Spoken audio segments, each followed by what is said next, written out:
And we are live. You can catch us on Facebook and YouTube. We'll be right back with you, Howls.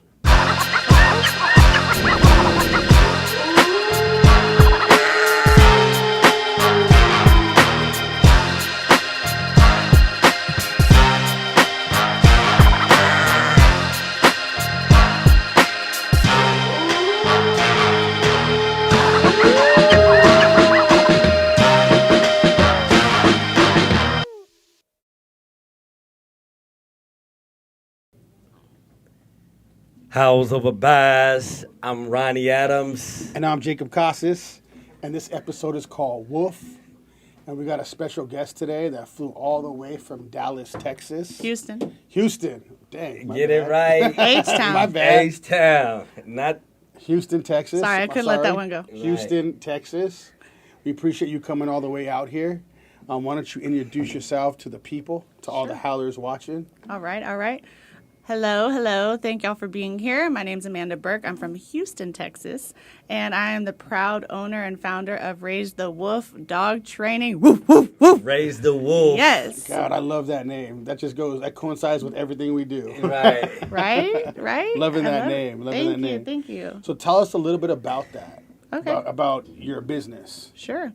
So the main thing is that I am a force-free dog trainer. I don't use fear, intimidation, or force of any kind to train dogs. I use positive reinforcement mostly as my primary function to get dogs trained up. I like to work myself personally. I love working with reactive and aggressive dogs. The transformation is just really cool for me.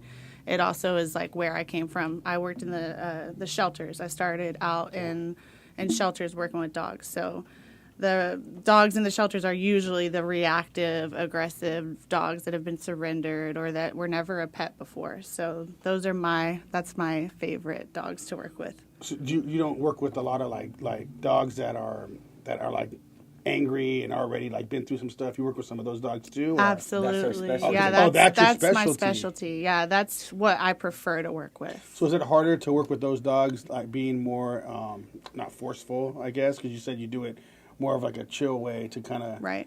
Is it harder to do that? I just don't know. I don't know a lot about that. takes more time. Yeah. So like the argument is not that forceful training is not effective. It absolutely is effective, but it can come with side effects. It can come with it can actually make aggressive and anxious dogs worse. Oh, okay. So it can take longer, yes, for the results to happen with force-free training because it takes a lot of effort. And when you're dealing with a dog that's aggressive or reactive, you're going to deal with a dog who has an emotional issue, right? Because aggressive behavior is based out of fear. So when somebody's scared of something, it's not like you just work with them for a couple days and then they're no longer scared anymore. It takes some time to really change that fear response. So the wolf whisper over here. Yeah. So I got a question for you because I'm sure our audience will want to know this question also. Do your specialty and your skills work on men? Because you said Because we're all dogs, right? You know what I mean. So Yeah. So, I'm not going to agree with him, but yeah. So the science behind behavior modification it goes across all species. So Okay. technically, yes. Wow, you should be a It does. therapist then. I actually thought about being a therapist. Yeah, because I mean, I studied psychology in college, so you think that skill, that study helped you with your dog absolutely, training? absolutely, yes, it definitely did. Yeah, training with dogs is a lot like working with men. Go ahead. Yes, I haven't had as much success training men as I have with dogs, though. I will One be day real you're with gonna you get that on one that wants to, work with you. Yeah, not against me. Yeah. So I wanted to ask you a question too, because honestly, this comes up a lot on other podcasts. They're saying, like, psychology is a useless skill that women always take in college, right? But my thing is, I don't think so. And the reason is, if you're a business owner, like, psychology is great to know. Because I feel like from business to business, when you're dealing with customers, people, anybody in business, there is a psychology behind it. I read people for a living, for people that I deal see with, that. right? So I honestly feel like it's the complete opposite. I feel like a business owner should have some type of psychology skill. Even Yeah. if it's just street psychology. Yeah. but what do you think about that? And how do you think that's helped your business? So I think it's helped my business a lot. I mean, so I have to be able to sell what I'm doing because if I can't sell it, I can't help. And so there's a level of understanding of psychology that I have to be able to get through to people to give them what they want. It's not like a manipulation, but it could be used as I'm not going to like front and act like you can't manipulate people if you know a lot of psychology. For sure. But like so behavioral analysis is psychology. So I needed that, or I definitely use it a lot to help me with dog training. But I also use it to help me with people because people need to have an understanding of what they're getting from me, and I have to be able to understand what people need from me. So definitely need to be able to analyze them psychologically, psychoanalyze them. But that's the thing, when you know too much psychology, you really have to like be careful with psychoanalyzing people because that's not your job, right? You're not everyone's therapist. So, you know, if someone's going to ask me for some advice, then yeah, okay, hey, you're being this way, you're being that way, like based on science, this is what you're doing right now. But I can't just be giving that to people like without them asking, you know? So Yeah, no, I meant like, okay, so with me, I meet with the customer. I know basically I got 30 seconds to meet with this customer to basically educate him about my business, see if he wants to do it. So when I look at him, I'm sizing him up as a person. I'm reading his mannerisms. I'm reading everything to see what topic that I'm bringing up is even relevant to him, or if he's bored with the topic, or that interests him. Yeah. So I'm like completely sizing the whole entire energy up, and that's what I use. I mean, I never went to school for that, and I had a guy that used to work for me that did go to school for that. He's like, dude, how do you do that? Yeah. So, I mean, I feel like in that sense, for your business, I feel like when you deal with customers or people that you're going to be doing business with, that you can read who they are through their mannerisms and how they're reacting to you or acting to you. Yeah. You know, I mean, basically studying psychology in school just like confirmed what I was already doing. Like I had that natural ability as well. And that's really what makes me a good dog trainer, is because I have this natural ability to read body language, because that's the language dogs speak. They speak body language. We speak verbal language. So we as humans speak body language too. Like, you know, if I'm like, you know that I'm like, what? She's kind of like tripping. You can tell like little things that I do, like if I raise my eyebrows or if I hold my mouth closed, you know, you can see like you have an innate understanding of what that could mean. So that ability I feel like I already had before I studied psychology, and then going and studying psychology is kind of confirmed and gave me words and vocabulary to understand what I was already doing. So I think I use it, yes, but for me, like I don't think about it too much when I'm actually with people.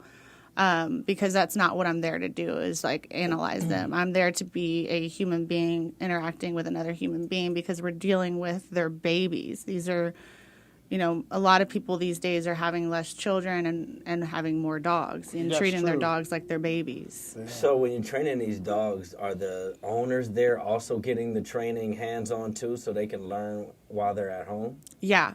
So right now what I do is in-home dog training. I go to people's homes and I train them. So they call us dog trainers, but really we're human trainers. Or, you know, with me, I'm training a human how to speak dog. I'm giving them a bridge to of communication. Like I'm bridging the gap between human and dog to teach them the communication so that they can communicate and understand each other.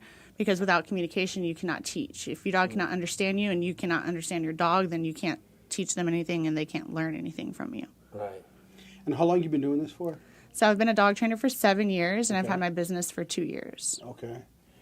Wow. Okay. So I wanted to ask you a little bit about that too. So how? I mean, okay. So let's say you had a dog that has been through a lot. He's an angry dog. How long, typically, or generally, would it take to get that dog on a level where he'd be good around children and he'd be a better dog? Yeah, it just really depends on the background. Like, it's hard to say. That's kind of like asking a physical trainer, like, how long until I have abs? Yeah, well, yeah. how much are you going to put the work in? Like, it really is dependent on the human and them doing the exercises and doing the practice. And even then, like, it depends on the case. You know, like if the dog was abused really badly by men or by children, they're going to have a fear of men, or they're going to have a fear of children that is going to take longer to overcome. Well, it's pure psychology. Yeah. It's So you crazy. can, I'm sure you can tell. I'm sure you can tell if a dog has been abused by an owner. But have you ever went to a house and just felt like,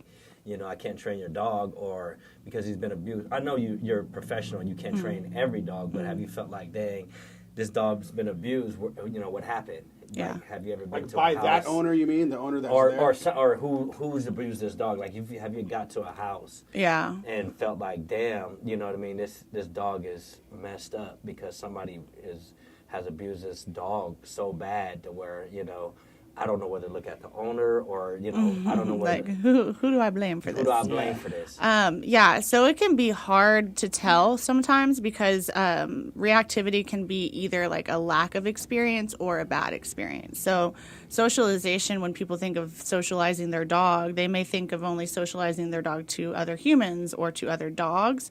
But it's important to socialize your dog to all types of different things, all types of different situations, sounds, sights. Like, dogs are animals that are born into this world not understanding our human world. Right. So we have to really set them up for success. And if you're not socializing your dog within the first 12 weeks of their life, there's going to be some kind of behavioral issue.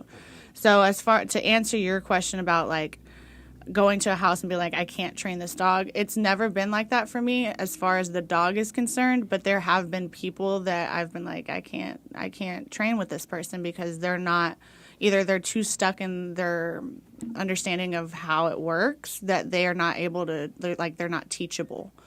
But like, basically, like, I'm never going to turn a dog down. I don't care how many people this dog has bit. I don't care what the situation is. Like, I'm going to do everything I can to help that dog. But there's definitely people that get in the way of being able to meet the goals that they have for their dog.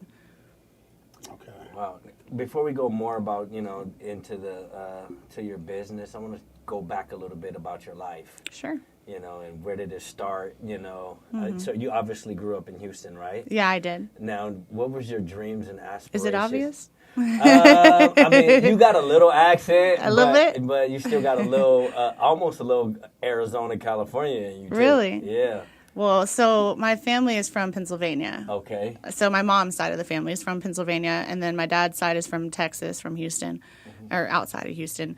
So it's funny because sometimes I'll be like, y'all, everything. Hey, what's up, y'all? How y'all doing? And sometimes I'll be like, how you guys doing? Or how, I never say yous guys, but so there's a little bit of a mixture of like the northern like side of the family from Pennsylvania, and then the southern side of the family from Texas. And then maybe I just been around the Cali boys too long. I'm like, Yeah, the Cali I'm boys speaking Cali right Cali now. boys turning you out.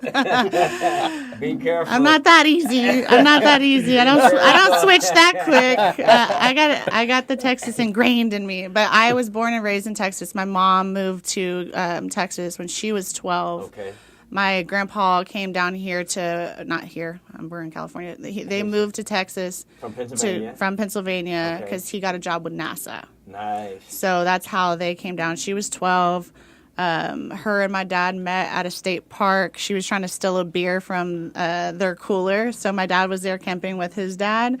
And my mom and her friend were like little 14, 16-year-old girls. And they're like, I dare you to go get a beer out of that cooler. They got caught by my grandpa. And then later on, my dad brought a beer. And he's like, hey, I think this is what you wanted. And my mom's like, oh, Look at Dad thanks. being a Yeah. player. Yeah. So, I mean, if he didn't, I wouldn't be here. So, Right. but yeah, I was born and raised Teaching in. them young. Yeah. I was born and raised in Houston, Texas. Okay. It's funny, like my mom, my grandma, and my sister all live on the same street right now. So like we're very much like Close a family. very close knit family, And They're dog lovers too. yes, so like my inspiration, I would say, like becoming the dog lover I am today, comes from my grandma. My grandma is a huge dog lover. When did it start for you? For me, like from the womb, basically. Oh, like, okay, I mean, so you're coming living out. your dream. Yeah, absolutely. Like when I was a little girl, I wanted to be a dolphin trainer. Okay. So I feel like I just switched like species, and I would still actually love to be a dolphin trainer. But SeaWorld, I don't know. I have a little bit of a problem with that. So yeah, my grandma always had dogs. So I grew up with dogs. I like was crawling around on the floor before I could walk with the 4-legged other dogs. Like, I'm pretty sure there was a period in my life I was a dog. We good. Just keep going. A period in my life where I thought I was a dog because I was like crawling with them and like I'm looking up at everybody like, oh yeah, they're petting me on the head. I'm like, what's the difference between me and you? They're hairier than I am, but yeah. So it started young. Wow. So living your dream is always, a blessing in this, in disguise. You started off young and now you're still doing it. Yeah, absolutely. What's your favorite dog? Ooh. Okay, that's really hard. So I have a chocolate lab mix and I have an American bulldog, and they're so different. I mean, I want to say Mutt. What's your favorite kid? Like, for real, like, it's hard to answer that question because they all have their different personalities. I really love pit bulls, though. So that's what you would be That's what I had, if you were a dog? If I was a dog, I would probably be like an American bulldog, like the dog I have, Astrid. American bulldog. Yeah. That's his name?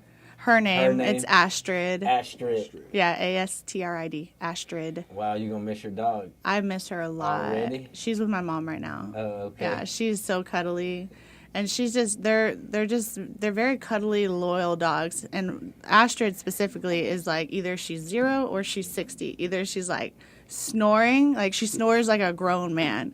When I like split up with my ex, I didn't miss him because my dog snored just as much as he did. Yeah, like, so at night I had that sound still Hawks. going. I mean, of course I missed him, but like I had the sound, at night, that like, the white noise. Some people put white noise on. Some people put other like ASMR stuff on. I just had the dog snore in my ear, and I was good. Before we get into some other things, I do want to ask you questions. So the audience knows too on the entrepreneurship side of things.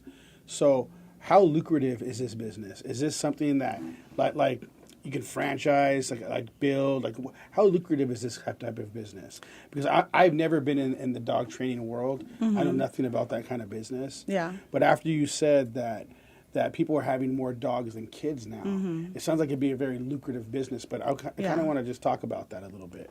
Yeah, absolutely. So, like, as long as you are able to offer something of value and you can actually get people results, like, people will pay. I mean, because we're talking about, like, a life or death situation sometimes where these dogs, like, either, the husband's like, you got to get rid of this dog. Like, it's me or the dog. And the wife's like, I don't care how much it takes. Like, just fix my dog. Oh, right. Like, cha-ching. Yeah. I mean, the money has never been the motivation for me. Like, and going, like, actually committing to becoming a dog trainer, that was something that, like, I struggled with. Yeah, like, am I going to actually be able to support myself? Yeah. I never needed to be rich, but I wanted to be able to do this full time and, like, support myself. And, like, businesses need to be paid for their services. Exactly. That's just the way it is. And if you're going to their house, right. Yeah. basically training the owner to train the dog, I feel like that'd be a good expensive thing to do. Yeah. I feel like that you should charge good for that. Definitely. Yeah. Because you're going to their house, you're going to them. If I go, with my business, if I go to them, I'm charging a lot of money. Gas, mileage. Everything. Yeah. Service. Yeah, it's definitely a lucrative business because people will spend money on their dogs just like they would their kids. Like, they want them to have extracurricular activities, the doggy daycares and the day training and all of that kind of stuff. And kid, that's expensive. Yes. Like, so that makes sense. Okay, Yes. so yeah. I mean, tell the people a little bit about that then. Yeah, so right now what I do is in-home dog training. So I go to their homes, I work with them in their homes. Sometimes, as they're doing well in the home, we can go out more into public. But, I mean, it's thousands of dollars that people are spending for our programs. So yeah, it's something like by myself. Before I got into a partnership, I was making $10,000 just me by myself. So for me, that was a mile up. Yeah, monthly. So, I mean, 20,000 is something I always wanted to attain. 10,000 was plenty for me to And is that be with okay. overhead? Is that with overhead, or is that just going to their house? That was all just mobile. So the 10K that I was making was not just the profit. So I would make like 7K profit. There's not much overhead because I just have gas, Yeah. and then like advertisement, and then buying the treats, buying the treat pouches, paying for like having my uniform, stuff like that, because there's no location to pay for. Like a great business. Right. Yeah. And then insurance, of course. Uh-huh. Yeah. How much is insurance for something like that? I think I pay $227 a month for my insurance. Huh. I wouldn't even know what kind of insurance that is. I know about a lot of different businesses. Yeah, about don't ask insurance, me. But yeah, insurance I'm for just like, my this business is what I need? is so Okay, different. Yeah, because people will Yeah. sue you for any reason. Oh Yeah. yeah, it's crazy. But like we sign an agreement and a waiver. Like if your dog bites me, you have to pay for it. Have you ever been bit? I wasn't going to ask that No, earlier. good dog trainers don't get bit. At all. No, I'm not going to approach a dog. Like, okay, so there are dogs that, like, maybe they don't give you a warning. Like, they're not going to growl or bark at you before they bite. Some people say, everybody say my dog doesn't bite, and then, one day they He don't bite me. Right. So, there's people out there that might, they hear that this is a lucrative business, and it might give them an idea of how to start their own in their local And that's areas. a problem. Well, you said 7 years too, and you never been bit. That's actually really good. Yeah, no. That's a long time not to be bit, and you're dealing with these dogs daily. Yeah, Wow. absolutely. I've probably trained well over 1,200 dogs in the last 2 years, just the last 2 years. The last 2 years is when I really went full in on it. I've always been working like 2-3 jobs, going to school. Like I've always been that kind of hustler mentality. Since I first got my first job, I always had two. Now, did you start this business yourself, by yourself? Did. Wow. I did, yeah. Yeah, that's nice. That's good for people to hear because Yeah. this is a business that I feel like a lot of people that I know don't know anything about. Yeah. So it's good to I didn't know explain that anything. kind of business. I didn't know anything when I got started. I And just learned, and I failed, and then I got better. That's good. That's all you always learn. Yeah. It's probably better that people that they have more dog trainers going to homes than you taking your dog to these local places and expecting to pick your dog up, and take them home and you're outside That's of all you their gotta comfort do. bag. Yeah. Outside of their comfort zone. Mm-hmm. So, your business is, a lot better because I have a dog and I've taken my dog to places to try to get him trained. I had better Mm-hmm. results doing it myself at home. Yeah, you have to learn too. Right. So I'm in the process of getting a facility because I That's do. what I was going to ask you next. Are you going to get a facility? I am, but I'm still going to do in-home dog training. And Doing both. Yeah. and what's the Offer both. facility going to be You have for? to. It's going to be in-house training type of deal. Like they take them, or you babysit them too, and all that kind of stuff. What's that? So I'm gonna do a little mix, right? Because I was kind of against board and train, where you go drop the dog off and then you go pick the dog up a month later. I was against it for a while because I was like the person isn't learning anything. Yeah. And like maybe the dog does well in the training and then the dog goes home and they do well, but the person keeps like accidentally reinforcing like the wrong things, or they're not able to communicate with the dog, they're not able to keep the training up, then the dog's just they're gonna regress. So like they might make all that progress, but they're gonna regress because you're not able to communicate with the dog. And so like, just like your muscles, like if you stop working out, they're going to get weak again. Yeah. Maybe the next time you work out, it's going to be easier to get to that goal you have, but you're still going to have to like do some work to get there. Mm-hmm. So I am going to do board and train, but the way I'm going to do it is I'm going to have, so when the dog gets dropped off, the human gets homework. And they need to go through these lessons, and they need to learn how to speak dog, and they need to learn like dog body language and how to communicate. So they have like a whole like course that they're gonna do while the dog is at the training, and then also we'll do some in-home lessons. I mean, some in-person lessons as well. So the person will come in midway through the boarding. So say we're doing a 4-week boarding, 2 weeks later, human comes in. Let's practice some of the things you learned in your course.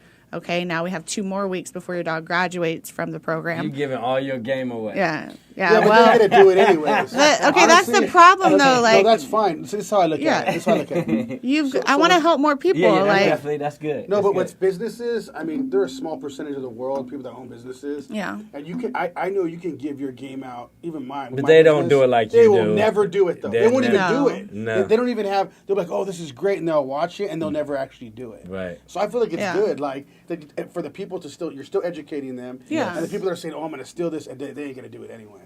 You know Right. what I mean? That's just how it is. That's how it is. And the thing is, too, like... How did you learn? I'm sorry, I don't Yeah. mean to cut you off. No, it's like, okay. I don't know if I missed this, but who taught you all this information that you know? I'm about like- to tell you. Okay. So, but just to touch on what you just said real quick, you mentioned even within the first 5 minutes something about dog whisperer, and that's the thing is it's a secret.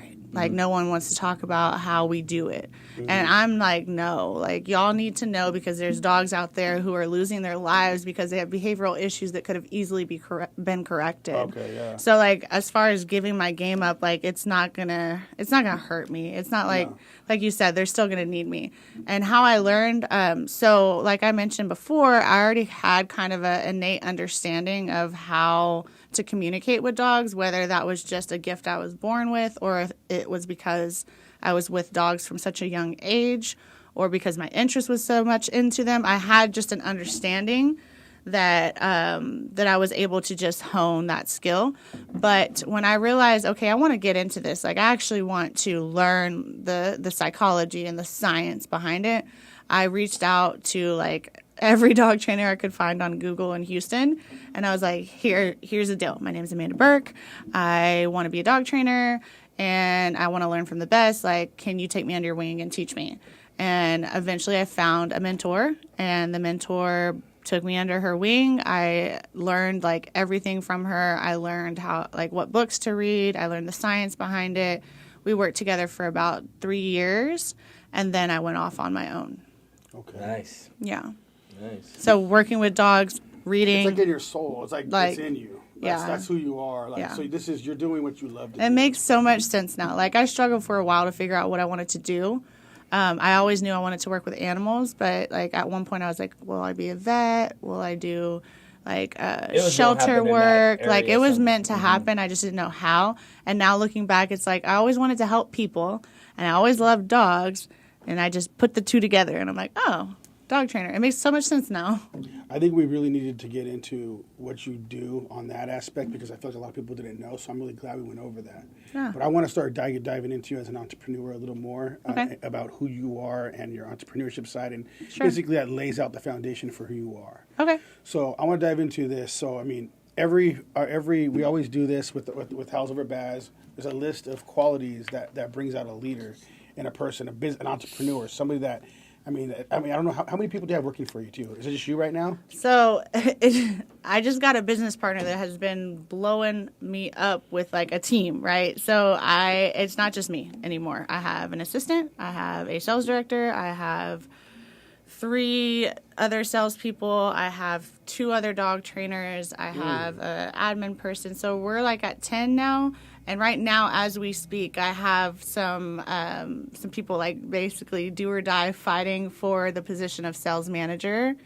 There's 5 of them right now, like out there trying to see who can get the most sales this week, and then like, okay, whoever gets the most sales gets the job. Wow. So they're in this little competition. If y'all are watching, love you. That would be a great competition to have. Yeah. For the business owner. Good job on that. And that was Mike Barron for the help. I was figuring into that. You want to just do a little shout out to him? Shout out. Yeah, Mike Barron, thank you for everything. Money B. Money B. Money we had you B. on. We call him Millie Mike in Houston.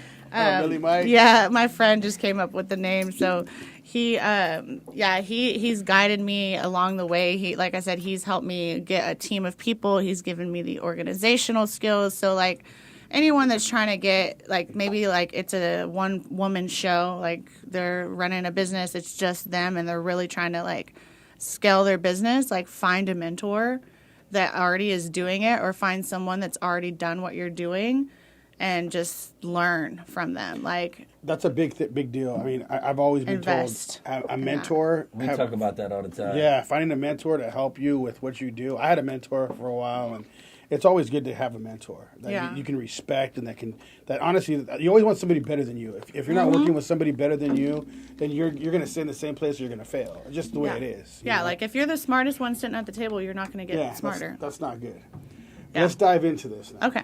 So the foundation that makes you who you are. Now, we always dive into this, so God-fearing. Okay. Being a God-fearing person, we always say that's like the foundation of where a lot of people start. What does that mean to you? Are you a God-fearing person? Are you a spiritual person? What kind of person are you? I am a spiritual person. I grew up Catholic, so I definitely have the God-fearing like mentality that was bestowed upon me. But I'm more spiritual as far as like I can learn something from all religions, so I don't stick to just one. I definitely pray. Fire. I definitely manifest, and I put like love into everything that I do. I'm a very connected person, so like there's never a person that I meet that doesn't have some kind of like impact on me, and I hope that I'm able to impact other people as well. I'm a good listener. I wouldn't like, hi, I'm Amanda, I'm a God-fearing woman. I wouldn't say that. I would say I respect Mother Nature. I respect people's energy and their being, and like I'm a humanitarian. I'm a loving person, and I have studied a lot of religions. So I feel like I have learned a lot. I really like Buddhism. I really like Hinduism. I really respect Christianity. But yeah, God-fearing is not the word I would use to describe myself. Yeah, and hopefully the views didn't go down because of that. And that's the thing. That's the thing. You were the first one that actually broke it down to us. In that type of nature. I believe that. People should respect that you respect every religion. Yeah. What you said was huge for me. A lot of people, some Christians don't respect Catholics, and and Christians don't respect Muslims, and Muslims don't respect Catholics, and it goes on. Buddhism don't it's a whole mess. Buddhists respect everybody. Yeah, I have some Buddhism friends that have said different things about other religions. Of course. They all say things about each other. Right. So I respect the fact, and I hope everyone, your viewers and everyone, you don't lose viewers because you. Yeah. If I did, they weren't meant to be there. Right. I mean, my thing is and unity. You said you respect all of them. Yeah. That's what matters the most. We can learn something from every single religion. That was fire. We can learn something from every single religion, not just I got the one. I know the most about this. Yeah. We're all just trying to understand ourselves and our environment, and like the more things I can reach at for understanding, I think for me that serves me better than like this is the only way. Right. I'm definitely like, I want unity. So like with dog training, for instance, we're talking about religion, but with dog training, it's really divided too. Like here's the force-free trainers, and here's the balanced trainers, the force. Like I can't say they're all forceful, but they use tools to train dogs, right? I don't necessarily use physical tools to train dogs like e-collars or shock collars or choke chains and things like that. That stuff I just feel like is just fluff. We don't need that, and then it can cause a lot of damage, especially if the person doesn't know how to use it properly. There's a better way, and for me, it's like, that division is very real, and because of that division, there's not a lot of communication happening between the balanced trainers and the force-free trainers. And I'm not going to sit here and act like there's not something I can't learn from a balanced trainer. Right. And I would hope that they would be able to receive some game from me as well. That's good. So the division of things is not like my vibe. I am about like respect. And I learned the most. Let's sit at the table with the most different person. I'm going to learn the most from someone that's different from me versus someone who's just like me and believes all the things I believe. Right. See, that's a true business speaker right there. Right. Because I mean, That's real, because when even you can even learn somebody that's at the bottom of the totem pole and that works for somebody else's business. That's the same type of your business, right? You're like, dang, I just learned something from him. Even if it's what not to do, Right. You still learn something. Like if you be just look open-minded. yeah, Right. and that's the thing, you need to be. Yeah. Because as a business owner, there's so many things you can learn, and you can like even redevelop because of watching somebody do something. Like, man, I can add this to my business. Yeah. So, but not a lot of people think that way. That's very rare. I'm not a lot like a for lot of people to think. Yeah, that's obvious right now from what you just said. Well, thank you. That is a compliment to me. So we want to go to the next one. Sure. So, just from the vibe that I get from you as a person, the way you sit, the way your mannerisms, everything, I could tell right off the bat you're a leader. There's Thank you. howler in you. Okay. So you're a leader. You have leadership qualities. The howler right there. So what does that mean to you being a leader? Like, what kind of leader are you? Okay. Yeah. Let's go into that. Yeah. So leadership for me is influence. You know, how can I influence someone? I'm never going to try and influence someone negatively. I'm not going to say it hasn't happened in my life. Like, we can all do things that, you know, maybe didn't stick. You know, you throw it all at the wall, and sometimes the stuff you didn't want to stick sticks. But leadership for me is influence. And how do I want to influence people? Like, mainly, if I put it in one word, positivity and like inspiration and like drive and believing in yourself. And yeah, so leadership for me is influence. What kind of leader am I? I'm like the leader that's going to hold your hand or drag you with me. Like, come on, we're going, we're doing this. Like, I'm a motivator. I try to inspire people and motivate them to be who they're meant to be, because I, at times in my life, felt very helpless. And that's like when it all comes down to why I do what I do, it's to never feel helpless again, whether that be financially, physically, mentally. I don't want people to feel helpless. I always want people to feel heard. So I'm a very good listener. I listen to people. I feel like I don't know how to say it other than that. Like, I'm a leader. That was great. Yeah. You said. I mean, I'll tell you, anybody that can go out there, start a business, and hit 10K a month is a howler. There's no way around that at all, because you're out there, you're building that business off of your style of training. That is your style. Yeah. Right, going out there and you're doing 10 grand a month on your own by yourself. Yeah. That's huge. You should have seen me overhead. when I saw that number. I was like, And how long did it take you to get to that? a year. A year? Yeah. That's pretty Yeah, good. it took me a year. It was on my little vision board. I had like a little sticky note that said 10K. And whenever I finally got there, I ripped that shit off and I put, oh, sorry, I wasn't supposed to. No, curse. no, you go good. ahead. Sorry, You Instagram. good. No, No, you're you good. good. Oh, man. No, you're good. You can cuss as much You don't as you even want. know how these podcasts go in. There's a lot of cussing in it. Yeah. Yeah, You good. sorry, Grandma. I love you. I love you. So yeah, I ripped that stuff off the wall and I put 20K. You know, next goal. Right, top of the mountain is the bottom of another mountain. So I was like, okay, I got there. Now I got to get there. That's huge. Yeah. I mean, I really like So admire proud. that a lot, because I mean, imagine like the overhead is so small. That's a great business to Right, have. right. It's a Yeah. beautiful business. Yeah. Yeah, I really like that one. But I mean, you're gonna have some good overhead when you start getting that building. Yeah, absolutely. And that's something that I'm ready for. You know, I feel like, again, with when you are at like a standstill or you feel a little stagnant in your business, like if you haven't already gotten a mentor, like go get one, like right now. Like don't stop watching this, but like go get a mentor that's going to help you get to that next level, someone that's doing better than you. They don't necessarily have to be in the same like industry as you, but like you need help like to So where get do you out feel of you that. need- Don't get comfortable. Right. So where do you feel you need to grow the most in your business? For me, like just the executive side of things. Like And I that's feel what like you're getting help with now. yeah, like I feel like I have the leadership qualities. I've always been that type of person that like people leaned on and like followed.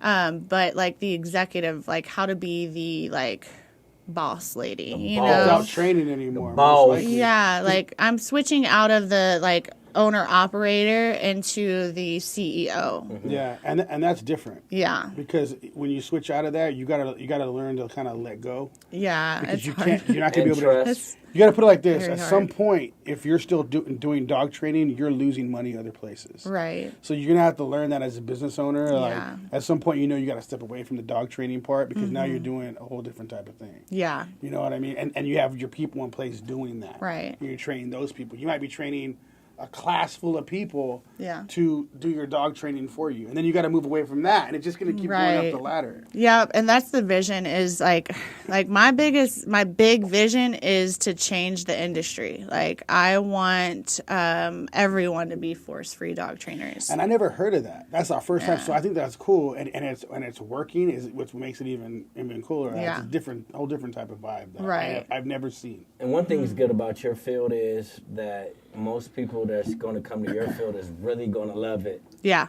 You know, Yeah, 90% of the people you hire are going to really be dog lovers. Yeah. because they know what they're getting themselves into. Yeah, and it feels good. Like I don't know, for me it would never feel good for me to like hurt or scare or like force someone or some animal to do what I want them to do. Like that just doesn't feel good morally. Like there's a disconnect for me with that. So makes there was sense. no other way for me. Take that into the dating world. No, I'm just kidding. It's the same. Yeah, like everyone's an individual who has their own motivations, that has their own desires, and like I want to help. Like for the most part, like I want to help people get to where they want to be in life, and whether that's like with their dog or with their husband, I don't feel like anyone should be forced to do anything ever. So yeah.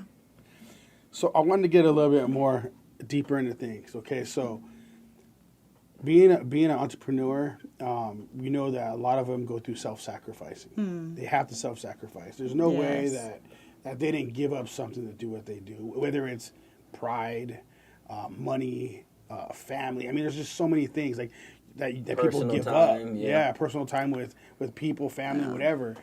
What kind of self-sacrificing have you had to do in order to do your business, grow your business? Yeah. Or which one that you can really think of that hits home? Man, the big. Before you answer that, do you think you take the bottle off? Oh yeah. Oh, I'm yeah, sorry. yeah. My bad. Sorry, my Just to bad. see you better. You good? You're good. You're good. So the biggest sacrifice for me has been the time that I get with my family and my friends. That is just like, I'm sorry guys, like I'm out here doing something that like I can't not do this. Like this is my passion, this is my purpose, this is why I'm here. I love you. I respect you. I want to be with you, but I'm going to have to miss the birthday party or I'm going to have to miss the get together. That is the biggest sacrifice. And then of course going into it like in the money, like it doesn't just come day one, you know. There's some days where it's like, okay, well, do I need gas to get to this job or do I need food for the day? I Like, remember those. you know, Can you remember when you had to sacrifice something like that big, like a money issue or money time starting your business? Was it hard or like? oh yeah. Like, I mean, I've only been in business for 2 years and it took me the first year to get to that 10K. Respect to that. So, I mean, there was times where I had to put gas, like I use that example because it's a real one. Like I had to put gas in the car so that I could get to the job. And I was like, I'll just have dinner later. Like I'm not gonna have lunch and dinner, you know? Or just not being able to do anything other than work. I can't do anything else. Like this is my budget. This is what I have to stay You can only within. drive to work and drive home. Yeah, like that's it. What were you going through at that time? Because this is the stuff people need to hear as being an entrepreneur. Yeah. Because when you're an entrepreneur, like they think, oh yeah, I can do that. Now, can they though? Can they go through mentally the issues that you went through? Because I mean, what kind of mental thoughts and things that were just going through your mind during that time? Yeah. Those moments that you know what I'm talking about as a business owner. Yeah. The moments where you're like, damn. Yeah, like, did I make the right choice? I'm just going to go work for the man again. Like, I just want to give up. Like, am I even good enough to get there? Like, who am I to think I can change the world? Like, all that. And people telling you just to stop and go work for somebody. Yeah, There's like- always that. No, Yeah. always that. Your I dreams feel are like. too big. Like, you're working, you never get off the phone, you never stop working. Like, you got to have rest. And I'm like, I got goals. Like, my mom's been telling me for my whole life, and I'm going to get it tattooed. I have tattoos, so I'm going to get this candle burning. I'm going to get a candle burning at both ends, because she's like, you're going to burn out, Amanda. Like, you're always going, you're always working, you're always trying to, like, get to the next level. Like, you're perfect, you're okay. Like, that's the positive thing. Like, it's my mom, right? She's like, you're good. You don't have to, like, keep working so hard. And I'm like, yes, I do. I have to, because I have a goal and I have a purpose that I have to fulfill. That, like, now that I know it and I found that calling, or I had that calling to do this, I cannot ignore that anymore. And if I ever did try to quit, like, I don't think I could. Like, I just don't quit an entrepreneur. I'm gonna tell you right now, don't ever quit. Yeah. You're gonna be 70 years old. You are reaching a level. Okay, so all the stuff that you're businesses. missing right now, right? Yeah.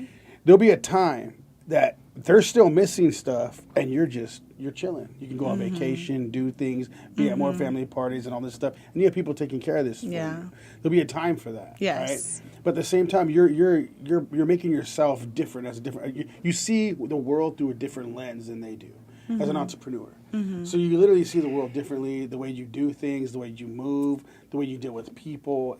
The whole thing is just different. You can't go backwards. You'll go through like a mental breakdown if you go backwards from something like this. Yeah. And then you just reach another level dealing with Mike B and doing all the stuff you're doing. Yeah. I mean, you reach a whole other level. Now you got to go through that. It's never going to stop. Every It level. might get easier, but it's never gonna stop. Yeah, it'll be It's like crazy. easier and maybe money wise, Yeah. but mentally you got to be okay. Now I'm at this level. Yeah, you have to have some mental fortitude. Like, you have to be a very strong, mentally strong person. And I have not always been that person, and Mike has actually helped me a lot. I mean, even just 4 months ago, I still had a lot of doubt, and I cannot have any doubt. Like, I have to have certainty to get to where I want to be. Because if I have doubt, it's going to like, your brain is meant to see the negative. And if I let that little speck in, it's going to just like be like a black cloud that comes over and it like tries to take me over. Like, I cannot let that doubt in. If I was you, I would just keep thinking back. Every time bull crap happens, even if you're making way more money than that, it doesn't matter if you're making $400,000 a month, $500,000 a month, doesn't matter, right? Always go back to, man, if I can make $10K a month by myself on my own, I can do anything. So you don't really need to think like, oh, I can't do this. You know you can. Yeah. So it's just the next step, next level, and just Preach. keep moving on. That's all you got to stay on. You're an entrepreneur. You did that on your own. I know. It blows my Remember that. mind. Like, you need to remember that. You did it on This your is own. the first time since I was 16 that I've only had one job. And I mean, like, I have multiple jobs within this one job, but like, And you're gonna have way more. Being Yeah. CEO.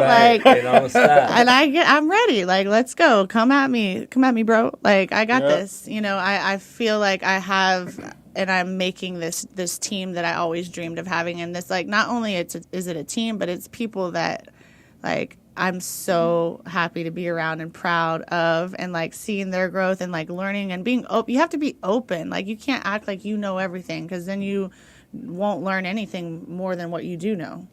And you're creating your pack. This is another Yeah. thing that we go over. He's reading chats. Right? Yeah. Yeah, So go just for so it. you He's know, texting. it's He's like, she's so boring. No, it's chats on. Yeah, let's go. So And on my personal feed, I do have one. Someone can I? Yeah, before go you ahead, go ahead. Someone asked, I want to know exactly how Mike helped her.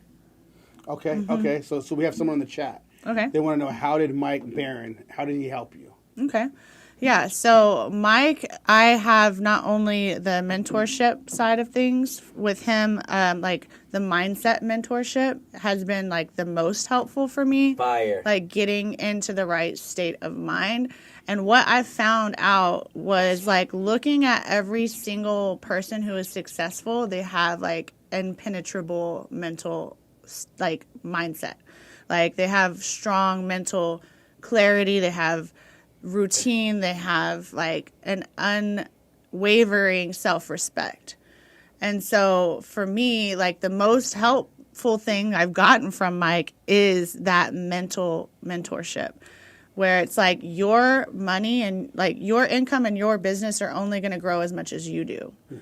you're only going to get to the next level if you get to the next level. Like if like that is the most. Hey, I'm going important. crazy right now. I see you. I got through to him. Hey, I'm going crazy right now. I don't mean to cut you off. No worries. And we're not going to turn this into, like you said, the Mike Barron show.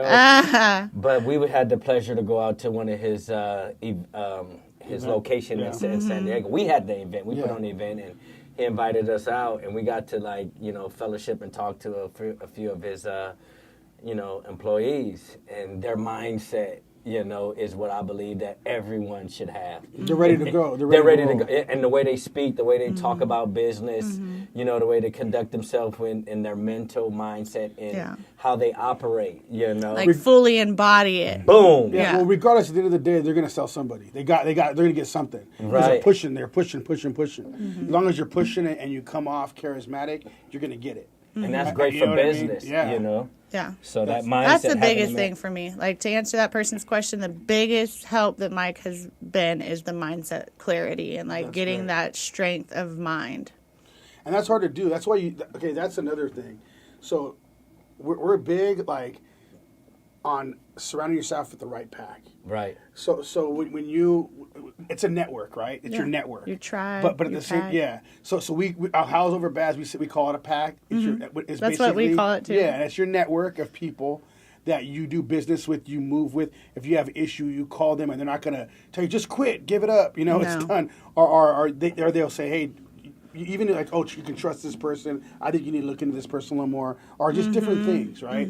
So you have to have a pack that you run with, so that you can get advice from. Yeah, those are called your day twos. Like, you have your day ones, the ones you grew up with, the people that have been around your whole life, and then you have your day twos, the ones that have come into your life and that you've kept for a reason. I never even the ones heard that. I like that. Like, I heard the day ones, but I never heard the day twos. You're my day one. That? Yeah, because I have day one people that don't have that same drive that I have, that I still love and would never get. You're stuck with me for life. Right. Most of the day ones don't agree with everything you do. But they're the ones that you're gonna call and be like, Amanda, just give up, or Jacob, just give up. Those are the ones, unfortunately, the day ones. But the day twos, it's 2.0 friends. They're the ones that are all right, they're the entrepreneurs that you meet, or they're the people that help you get into the space that you need to be in. And they want to see you win. And they want to see you win. Not that my day ones don't want to see me win, but they, they don't always. For me, I'm really lucky. My day ones are really cool, and they do give me that backing. But sometimes it's take the easy route, because they see me, in that struggle. They saw me in the struggle. They saw me when it was in the trenches, the nitty gritty, trying to just climb my way out of a mudslide. And they're just give in, it's okay. You can do something else. You'll be all right. And I'm like, hell no. I can't though. So thank you, but no thank you. That goes into my next question then. This is one of my next questions. So you said, they saw you in the mud, pushing. Mm-hmm. In order, and especially when you have people telling you to quit and just give up, it'll be all right, just get a regular job, just stop burning at both ends of the stick. Mm-hmm. In order to stay and keep doing what you're doing, an entrepreneur, this is a big part of being an entrepreneur. You got to be strong. You got to have strength. So where do you think, out of all these people that in your family that keeps telling you, just chill, go ahead and just get a regular job, you stayed strong and believed in what you're doing. Yeah. And that it's going to be successful. And you made it successful. Right. You get that $10K a month. You proved everybody wrong. You did it, right? Well, where did you get that strength from? Okay. What made you strong to keep going, to believe that you were going to do that? Yeah. So I just want to touch on one thing real quick. My family is very supportive. So they, when they see me sad and they see me struggling, they want to comfort me. And in those moments of comfort, they say the things like you were saying, don't give up. But I don't want it to look like my family doesn't support me. I have a very supportive family, thankfully. Okay, so I understand that. So my family is supportive too, okay? But at the same time, my family has told me the same thing. Right? Yes. Because they see you, they see their child. Yeah. And they're like, why don't you just stop? Yes. So I get that. It comes from love. It does. It is. It's still from love. a way of being supportive. But as far as the strength goes, I I feel like what I've been through in my life has really set me up. Like, I'm a resilient person, and I'm like an adapt and overcome type of person. So the strength comes from within me. Like, I have that like that resilience and that drive in me that, like, Yeah, where does that come from? Like, where do you feel that? Because I mean, when you really think about it, are you the only entrepreneur in your immediate family? Yeah. So that's even crazier then, because Yeah. if you're the only entrepreneur, And like, my whole you're family. the first. Dang. So you're the first. Yeah. Right. And a lot of the time too is when you have a family, Mm-hmm. when they tell you, like, in a good way, they're saying just stop. It's a comforting feeling to know, oh, I can stop Mm-hmm. and just be good and just work for somebody. But at the same time, you're like, no, I don't want that comfort. Mm-hmm. I'm going to do this. I'm going to push, right? So you have a different strength than Yeah. most people. You got to remember, entrepreneurs are like a very small percentage of the world. Mm-hmm. So you're a very small percentage of the world. Yeah. The entire world. That's crazy if you really think about that, right? It is. So you have a strength that most people don't have to keep going. Yeah. Where Right. does that come from? Why do you push so hard and you keep going, you keep striving to just keep going when it doesn't look like, okay, when the numbers don't match up anymore? Like, dang, I can't keep going. Look at this. The numbers don't match up. I don't even have gas. What am I going to eat or have gas? Right? So there's numbers are not matching up because entrepreneur, yeah, a lot of people say, oh, it's black and white, right? Like, the numbers got to match up. But when you first start as an entrepreneur, you know the numbers ain't matching up for nothing. You're backwards, if anything. You in the red. But yes, but you kept going. Yeah. Why? Okay, just that. Why did you keep going? Well, so I've been through some shit, right? Damn, I just let that word out. No, Now man. it's all You say downhill. whatever you want. Go for I don't want my future, like my nephews, to ever have to go through what I went through. I don't want my future kids, if I have kids, to go through what I went through. I don't want them to feel helpless. I don't want them to feel like not enough. And this is the part where you make me cry. So, like, my purpose and my reason why is what keeps me going. And my reason why is that there were times in my life where I didn't believe that I could keep going. Meaning, like, I didn't know if I could, like, just physically keep going and keep living. Like, I've had depression, I've had suicidal thoughts, I've had moments where I just wanted to, like, give up, like 100%, just I'm done. And I kept going, and I lived another day, and I never want anyone to feel like it can't get better. Like, I don't want people to feel helpless. I don't want them to feel like they aren't worth it or that they don't have something to offer. So, like, for me, it's like showing those people that thought I couldn't be who I am today. Like, I want to prove them wrong. I want to prove myself wrong in those times where I felt like I wasn't enough and I had that negative self-talk, like all those things negative that I said to myself and that others said to me. That is, like, the drive that keeps me going, is that, nah, you're wrong. Like, I am going to be somebody. I am going to reach my goals. I am going to be rich. I am going to buy my mom a house. I am going to make sure my kids and my nephews never have to work a job that they don't want to work just because they have to. Like, they can go to college if they want to. They can start a business if they want to. I want to show them and anyone else who's ever felt helpless in their lives that y'all can do it. Like, we can do it. We can come from nothing and be something. And whether that level of something is here, or there, you can get there.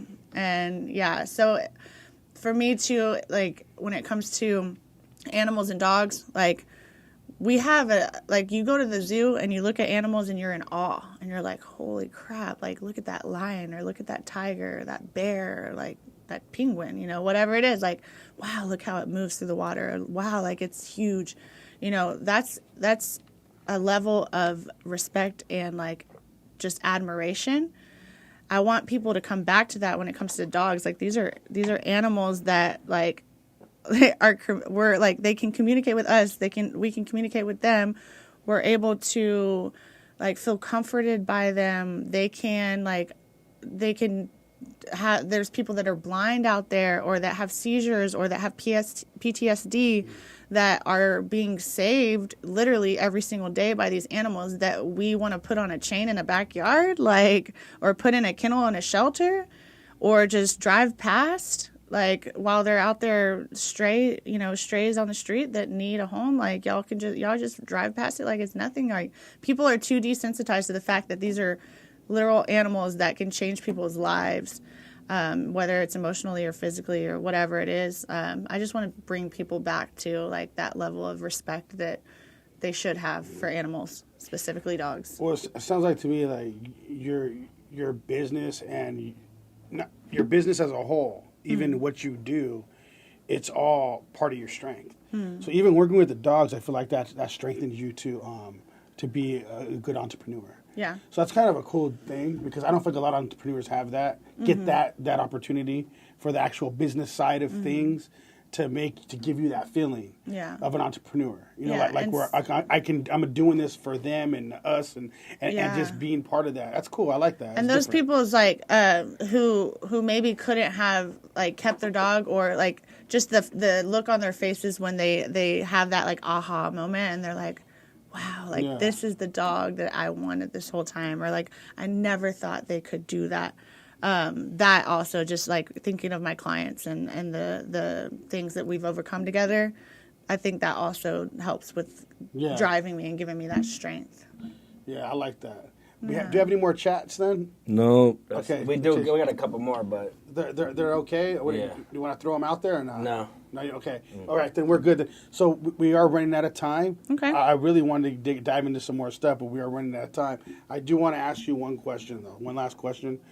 So, you as a person, we always do this, and I feel like I actually learned. I feel like this question I don't even need to ask. I'll be honest with you, but I feel like who is? I know everything we talked about. We just dived into you. Yeah. but who is Amanda Burke? Who are you without anything that's going on? Without the money, cars, clothes, whatever. It doesn't matter. Any of this business that's being built. I feel like you're still in there, anyways, because of what you're doing. But who are you? Who are you as a person? I am love. My name literally means worthy of love. So, like, I am always just trying to show love to people and connect with them. I am just, I'm a girl from Texas who had a dream and had the guts to go pursue it. So, who am I? I'm a patient, kind, loving person who, I'm down for my people. And if you, I'm a little, so, like, I'm talking about how much love I am, but if you cross my family or me, like that's love. We're fighting. And I'm just passion. I'm passion. I'm love. I'm just understanding and just like connected person. Yeah. Well, I like that, and we appreciate having you on today. Houston, Texas, H-Town, hold it down. Benz and Lexus, and the slabs. Don't forget the slabs. Say hi to all the fans watching. Hello, everyone. Thank y'all for being here. It was amazing to be here on the Howls Over Baaz podcast. And let me give you a little. We're loving that howl right there. So we appreciate you coming on. Thank you for coming. Thank so you. much. Awesome. Thank y'all for having me. We're definitely going to be you enjoyed your experience? I absolutely did. It was a blast. It was a blast. I liked it. Yes, that. thank I like you. learning about what you do and who you are. Thank it's you. a whole different kind of business. Yeah, I love it. I love teaching. So anytime y'all want to talk about it, let's talk about it. And let's be about it. Yeah, let's do it. We're going to do this again. You heard it here first. Shed the Sheep, Howls Over Baaz. Howls Over Baaz. I'm Ronnie Adams. And I'm Jacob Casas, and we're out. We out.